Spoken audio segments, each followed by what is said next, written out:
কুরআনের সবথেকে বড় প্রেডিকশনের মধ্যে একটি, দ্য গ্রেট রোমান এম্পায়ার। যখন পার্সিয়ানদের সাথে যুদ্ধে রোমানদের সূর্য একদমই অস্তগামী, তখনই আল্লাহ তাআলা কুরআনের মধ্যে বলেন, غلبت الروم না, যুদ্ধ রোমানরাই জিতবে। মক্কার একটি গুহাতে রাসূলুল্লাহ সাল্লাল্লাহু আলাইহি সাল্লামের ওপর ওহী নাজিলের ৮ বছর আগে রোমান এবং পার্সিয়ানদের মধ্যে যুদ্ধ শুরু হয়ে যায়। আর এই যুদ্ধে পার্সিয়ানরা রোমান আম্পায়ারকে একদমই ধ্বংসস্তূপে পরিণত করে দেয়। আর এই সময় পুরো পৃথিবী ভেবেছিল ১০০০ বছর ধরে চলে আসা রোমান সাম্রাজ্যের এবার পতন সুনিশ্চিত। আর এই রোমান এম্পায়ার কোনো ছোটোখাটো সাম্রাজ্য না, এই সাম্রাজ্যের ছাপ এখনও রয়ে গিয়েছে আমাদের মধ্যে। যেমন ইংরেজি মাসের নামকরণগুলি করা হয়েছে রোমানদের বিভিন্ন রকম রাজাদের নামে, যেমন জুলিয়াস থেকে জুলাই, আগস্টিস থেকে আগস্ট। এছাড়াও তাদের বিভিন্ন রকম দেবদেবতার নামে রাখা হয়েছে আমাদের গ্রহগুলির নাম, যেমন মার্স, জুপিটার, ভেনাস। ইসলামের ৩০০ বছর আগে রোমান এম্পায়ার দুইটি ভাগে ভাগ হয়ে গিয়েছিল, eastern and western Roman empire. Eastern Roman empire ধীরে ধীরে শেষ হয়ে গিয়েছিল, কিন্তু western Roman empire, Byzantine empire, তখনও পৃথিবীর সুপার পাওয়ার ছিল। রোমান এবং পার্সিয়ানদের মধ্যে যুদ্ধে পার্সিয়ান এম্পায়ার রোমান এম্পায়ারকে প্রায় ধ্বংস করে দেয় এবং রোমানদের হার প্রায় সুনিশ্চিত হয়ে যায়। আর এই কাজটি পার্সিয়ান এম্পায়ার কখনোই একা করতে পারত না, কারণ সেই সময় রোমান এম্পায়ারের রাজার অত্যাচারের বিরুদ্ধে সেখানকার জনগণরা বিদ্রোহ শুরু করে দেয়। আর এই খবরটি যখন পার্সিয়ান রাজা খুসরো জানতে পারে, সে ফুল ফোর্সে রোমান এম্পায়ারের উপর আক্রমণ করে দেয় এবং সিরিয়া, ইজিপ্ট ও ফিলিস্তিনকে নিজের দখলে করে নেয়। আর ফিলিস্তিন দখলের পর পার্সিয়ানরা খ্রিস্টানদের সবথেকে পবিত্র জায়গা দ্য হোলি সেপালকারকে ধ্বংস করে দেয়। এটি খ্রিস্টানদের কাছে ততটাই গুরুত্বপূর্ণ যতটি আমাদের কাছে আমাদের কাবা। আর যেই ক্রসটিতে যীশু খ্রিস্টকে ক্রুসিফাই করা হয়েছিল খ্রিস্টানদের মতে, সেই ক্রসটি তারা সেখান থেকে নিয়ে চলে যায়। আর খ্রিস্টানদের সবথেকে পবিত্র জায়গা দ্য হোলি সেপালকারকে আক্রমণ করাই ছিল পার্সিয়ানদের সবথেকে বড় ভুল। আর রোমের সেনা এবং জনগণ যখন বুঝতে পারে তাদের রাজা ফোকাসের মূর্খামির ফলে আজ তাদের সাম্রাজ্যের এই দুর্দশা, তখন তারা একটি চিঠি আফ্রিকার গভর্নরের উদ্দেশ্যে পাঠায়।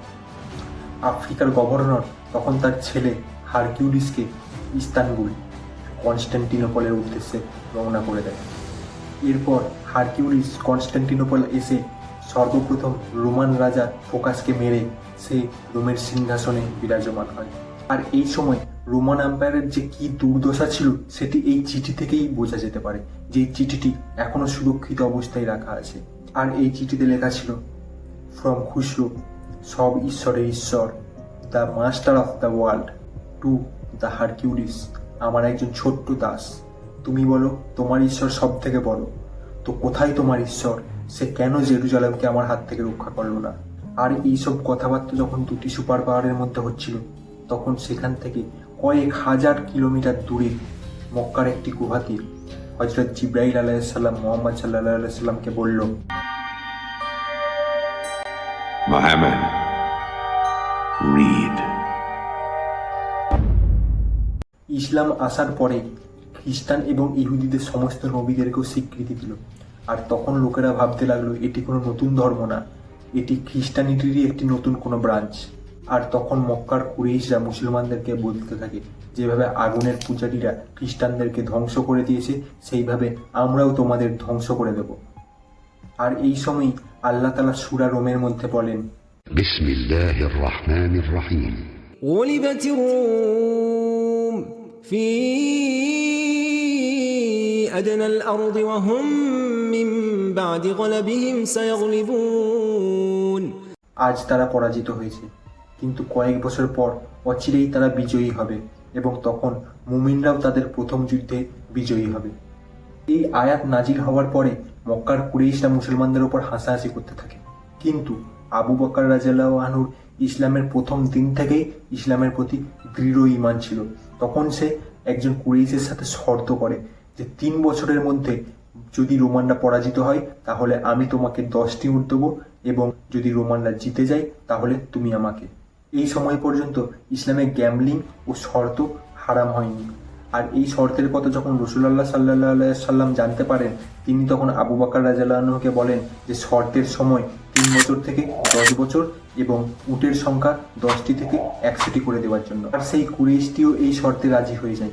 কারণ রোমানদের হার সুনিশ্চিত ছিল।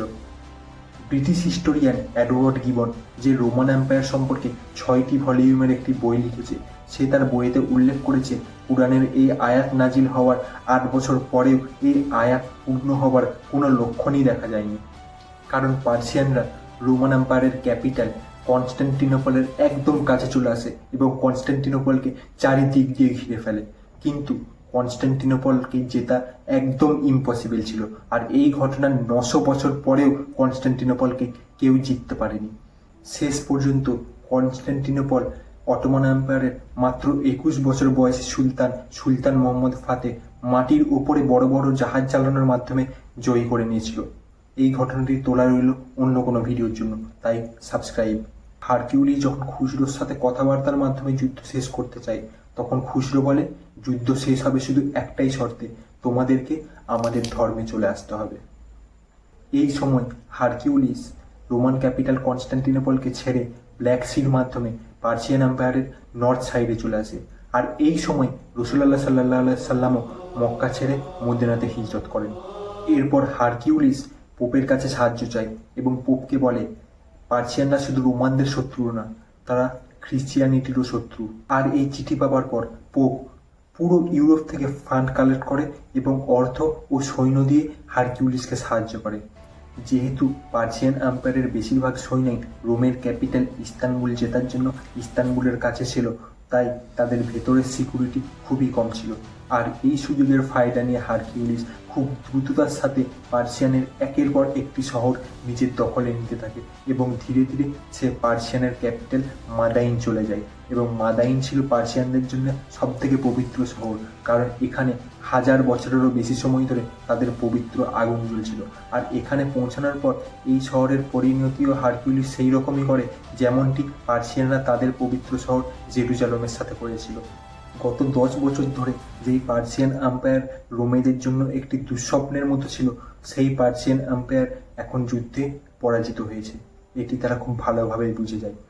আর ঠিক এই সময়ই মুসলমানরা মাত্র 313 জন হওয়া সত্ত্বেও তাদের প্রথম যুদ্ধে জয়লাভ করে।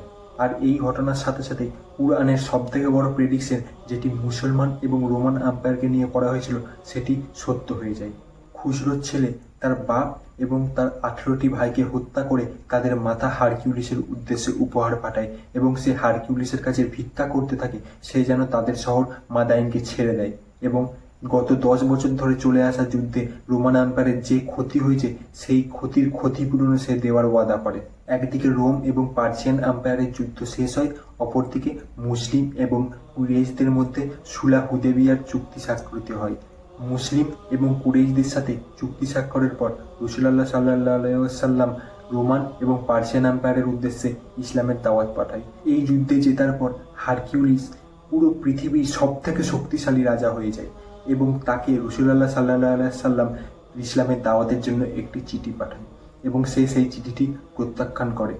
এর ঠিক কয়েক বছরের মধ্যেই কিভাবে মুসলিমরা একই সাথে তখনকার দিনে সবথেকে বড় সুপার পাওয়ার রোম এবং পার্সিয়ান দুজনের সাথে যুদ্ধ করে তাদেরকে হারিয়ে সমগ্র বিশ্বে ইসলামের আলো ছড়িয়ে দিয়েছিল। সাবস্ক্রাইব।